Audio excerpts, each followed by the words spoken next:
Zanim zaczniemy, to chciałbym Was zaprosić do subskrypcji kanału, żeby mógł się rozwijać. Pamiętajcie, że wszystko co tutaj robię jest za darmo, nic nie sprzedaję, żadnych kursów płatnych ani dostępów.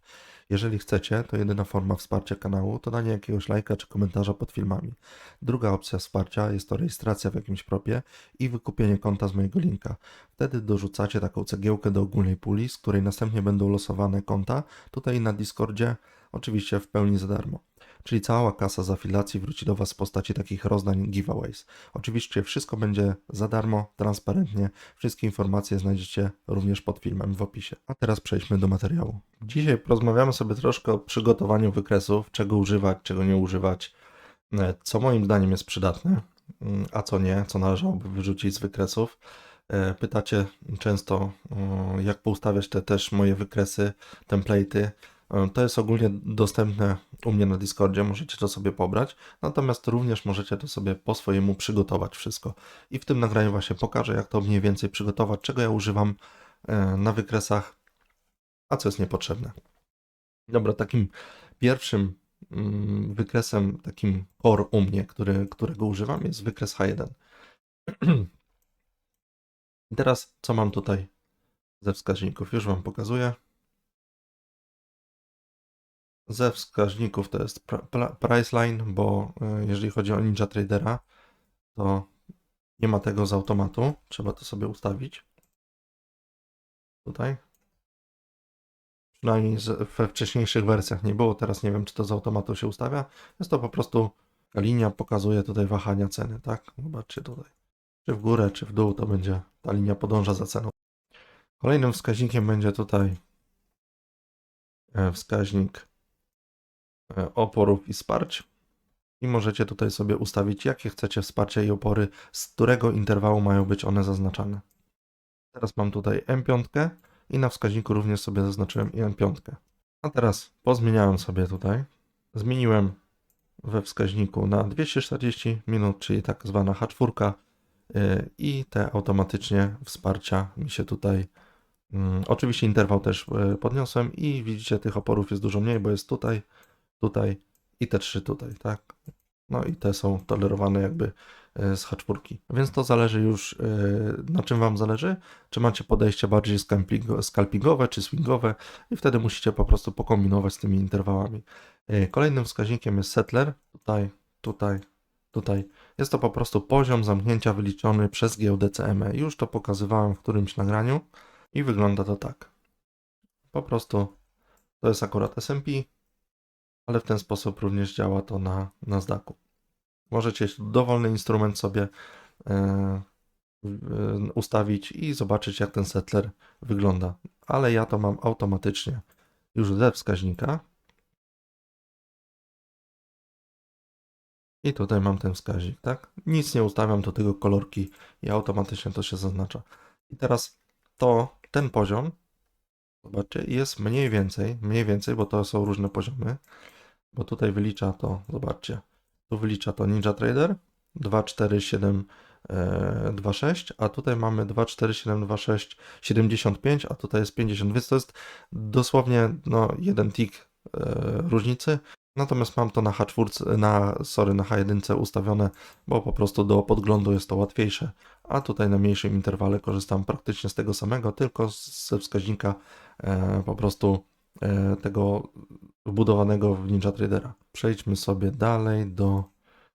Teraz tak, to jest taki wskaźnik EMA Crossbailer, to jest jakby wskaźnik, w którym można ustawić sobie na przykład dwie średnie, różne dwie średnie, czyli ja mam tutaj EMA 21, EMA 9, 9,11, różne te EMA. Ja sobie nieraz sprawdzam po prostu, jak cena reaguje na te EMA i wtedy ustawiam w zakresie 9,11 tą mniejszą i EMA 20, 21 tą większą.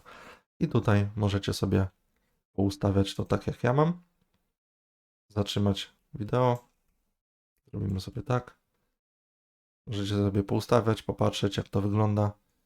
Jeżeli byście chcieli, tak samo settler. Tutaj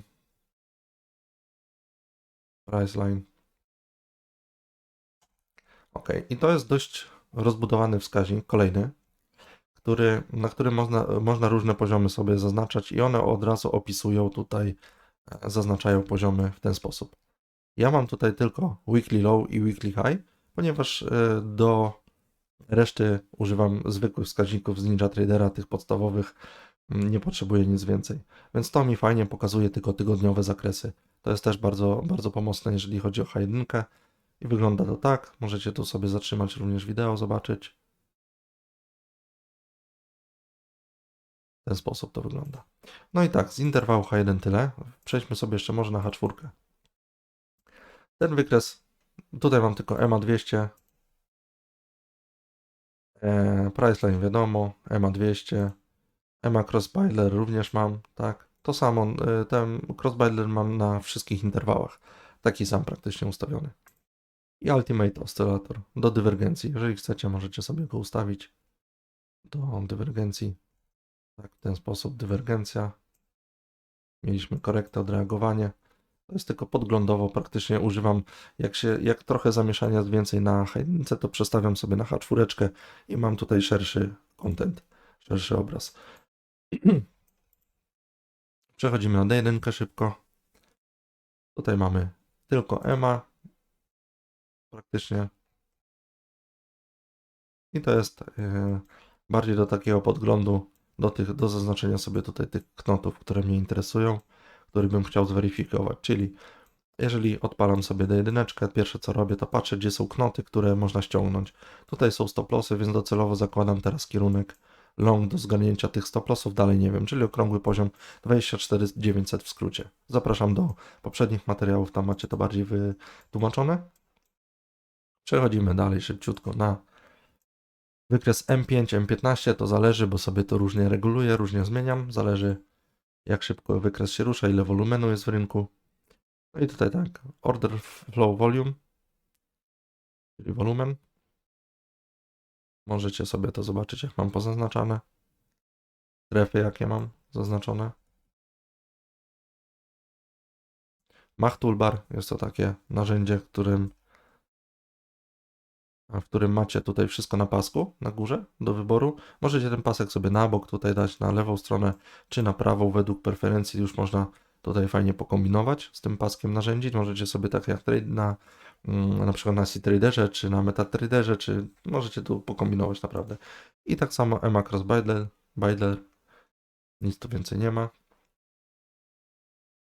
I tyle. I tutaj jedynie tylko bazuję na tym volume profile, praktycznie na tym wykresie. Zaznaczam sobie nieraz jakieś tam linie wsparcia, które są do wywalenia, ewentualnie jakby mnie jakieś shorty interesowały, tak, czyli poniżej tej linii na close z piątku chciałbym się zebrać, więc to tylko tyle. I tutaj obserwuję ten volume profile, jak on się kształtuje. No i najważniejszy wykres, wykres do wejść, pozycję, jest to albo 1 minuta, albo tickowy. I tutaj tak samo, to samo, EMA Cross. O, i tutaj jedyna rzecz taka nowa, której nie ma na innych wykresach, jest to VWAP. I tak mam zaznaczony ten VWAP. Żeby mieć go dostępnego, musicie mieć licencję pełną do VWAP-a, żeby mieć te order flow narzędzia. Natomiast spokojnie możecie to z neta ściągnąć. U mnie na Discordzie również to jest do pobrania. Nie trzeba mieć pełnej wersji, żeby z tego korzystać. I tak to wygląda ustawienia. Sesyjny, tickowy. Tu możecie na standard ustawić, ja mam tu tickowy. I tak samo Mach Toolbar i Order Line Detector. Jest to jakby taki wskaźnik, który pokazuje w dolarach tutaj na wykresie, czyli możecie zobaczyć na moich sesjach, nie? Czy zagraniach, jak mam zagrania na YouTubie tutaj, to tutaj jest jakaś tam kwota na przykład podana $540, że jestem w zysku czy coś, nie? I tutaj mam zlecenie. I tak samo tutaj, jakby był stop loss, to tak samo mi pokazuje na przykład tam $1000, jak mam stop lossa i na czerwono to jest na zielono, także to mi pokazuje po prostu tutaj i mogę mieć to okno totalnie zwinięte, nie muszę tego obserwować, widzieć i kwotowo mi przy okazji wszystko pokazuje. To jest taki dodatek jakby, nie? No i tutaj na wykresie również korzystam tylko z high, low i close. To jest w tym zwykłym wskaźniku Prior Day OHLC. To jest taki chyba standardowy z NinjaTradera. I tak to mam ustawione, to możecie sobie również to poustawiać jak chcecie. No i jeżeli chodzi o przygotowanie wykresów, to tyle. Nic więcej nie korzystam. Jeżeli chodzi o Ninja Tradera, jest to bardzo proste do ustawienia. Natomiast jeżeli chcecie template'y, no to już zapraszam raczej na Discorda. Mogę Wam pokazać, co prawda, jak mam te świeczki poustawiane też. Jak to u mnie wygląda na tym wykresie. Czyli te dwa wykresy są inne, ten jest inny. Żeby mi się tu nie mieszało, to tak sobie już dawno poustawiałem i tak mam to poustawiane. Okay, czyli ten wykres M5 i ten wykres do szerszego podglądu H1, H4, D1 są po prostu jakby w takiej konfiguracji, tak, czarne knoty, a tutaj mam już inną konfigurację i inne też tło, jeżeli chodzi o wykres. Mam po prostu białe knoty, to mam czarne knoty. I w ten sposób to śmiga u mnie. Jeżeli chcecie więcej takich materiałów, to zapraszam do komentowania, lajkowania. Na Discord zapraszam, tam macie wszystkie wskaźniki. Możecie sobie pobrać, zapytać o coś, jak coś podłączyć. No i myślę, że jeżeli chodzi o ustawienie wykresów, to będzie wszystko. Nie ma tutaj żadnej filozofii. I do usłyszenia w kolejnych materiałach.